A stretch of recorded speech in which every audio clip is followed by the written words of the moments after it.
old-school magic back, and many were also trying. Shroud of the Avatar, Chronicles of Illyria, Ashes of Creation, each promising to rebuild the kind of world that once felt alive, player-driven, unpredictable, and a sense of community. So Jacobs turned to the crowd. Fans became backers in one of the first major crowd-funded MMO projects on Kickstarter, and with Camelot Unchained, he promised the return to the glory days, a game by the players, for the players. That was in 2013. 12 years later, there's still no full game.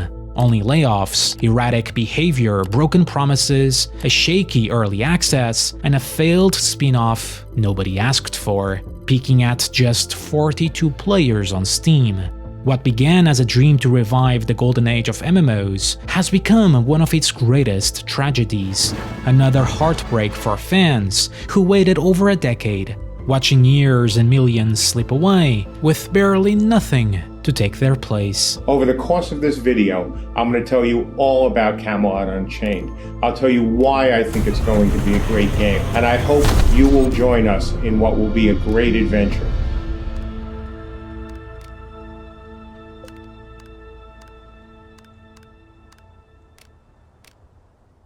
Mark Jacobs wasn't just another developer, he was a pioneer.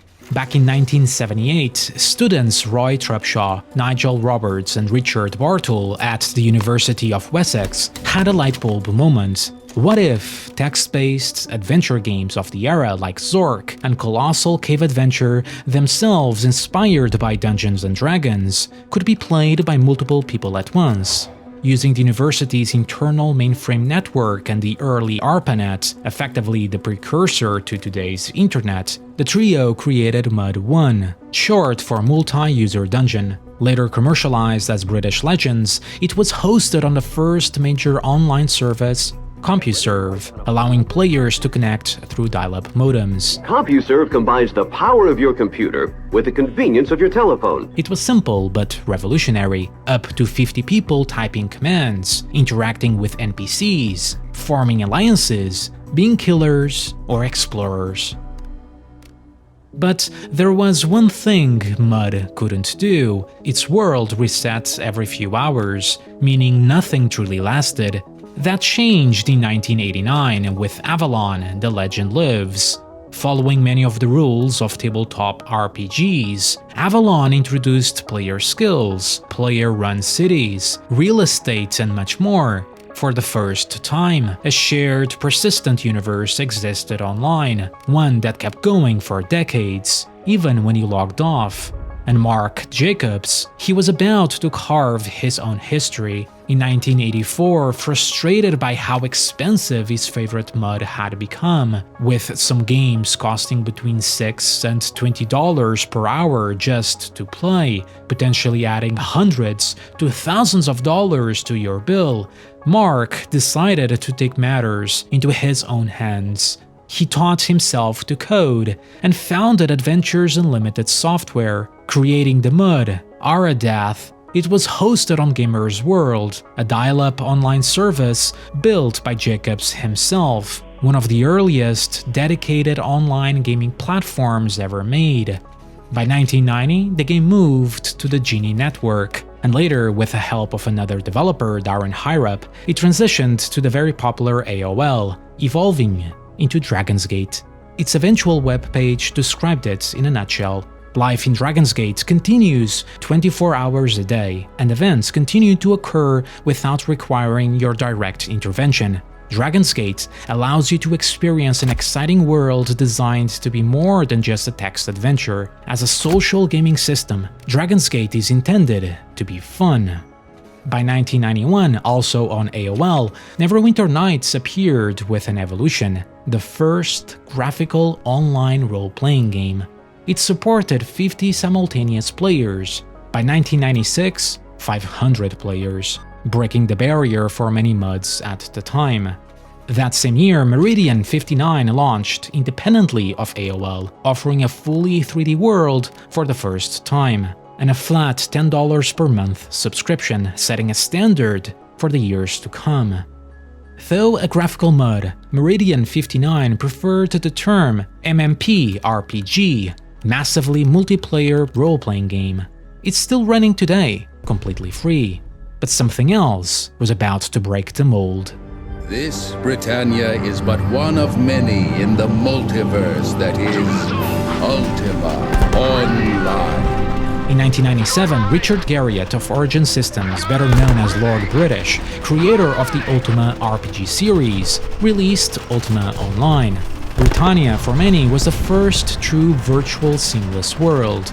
Thousands of players and a player-driven economy. It was so revolutionary, it quickly reached 100,000 subscribers, peaking at over 250,000 in 2003. And for the first time, give a name to what these games had become. Massively multiplayer online role-playing game, the MMORPG, the genre that went on to capture the hearts and minds of millions of gamers around the world. When you step into Poplar Creek Town Center in Brookfield, it feels like home. It's relaxing, resort-style living. Schedule a tour today. But Mark Jacobs wasn't about to be left behind. In 1995, before Ultima's online release, he joined forces with Rob Denton and Matt Firor of Interesting Systems, creators of the mod Darkness Falls, to form Interworld Productions. 2 years later, it was renamed Mythic Entertainment, a studio built on the dream of pushing online multiplayer further.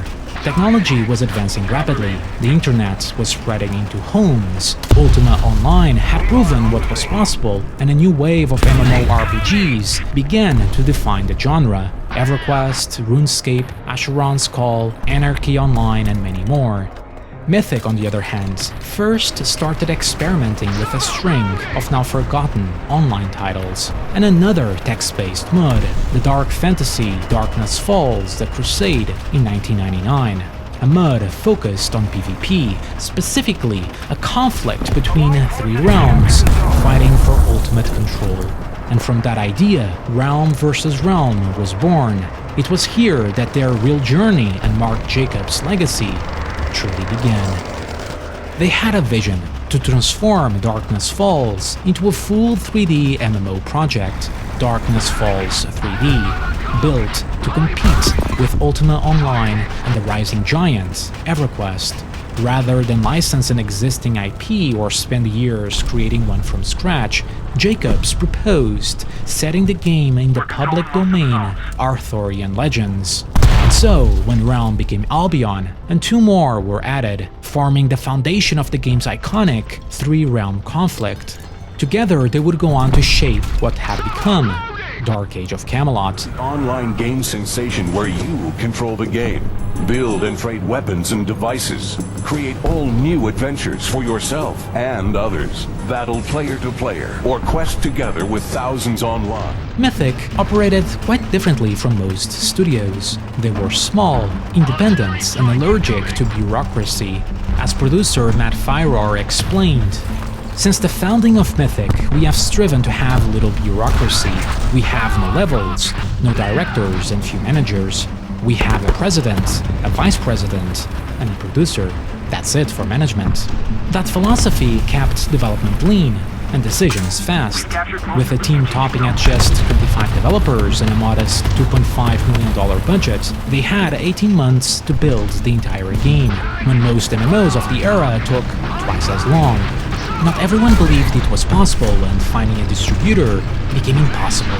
Jacobs took a gamble, deliberately waiting until the game was nearly complete before seeking a publisher, avoiding outside interference that could compromise Mythic's creative control. With a focused scope built entirely around Realm vs. Realm PvP and the eventual support of Vivendi Games as a publisher, the then parent company of Blizzard, the impossible happened. Dark Age of Camelot was completed, on time, within budget, and released in October 2001. Now you can join this epic struggle and lead your realm to victory. This is Dark Age of Camelot.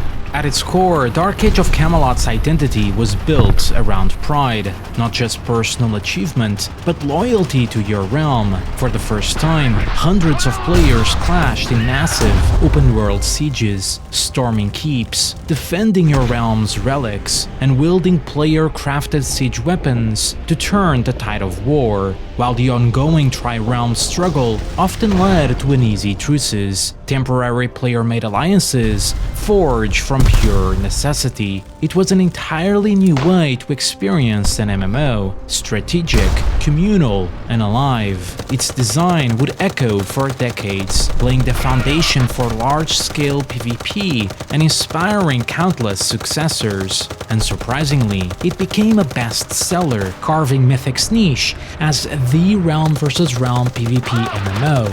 While it never reached EverQuest's 500,000 subscribers, it peaked at a strong 250,000 players. It was beloved, and its success cemented Mythic as one of the top MMO developers of the early 2000s. Spirits were high, and so were egos. Dark Age of Camelot went on to release many expansions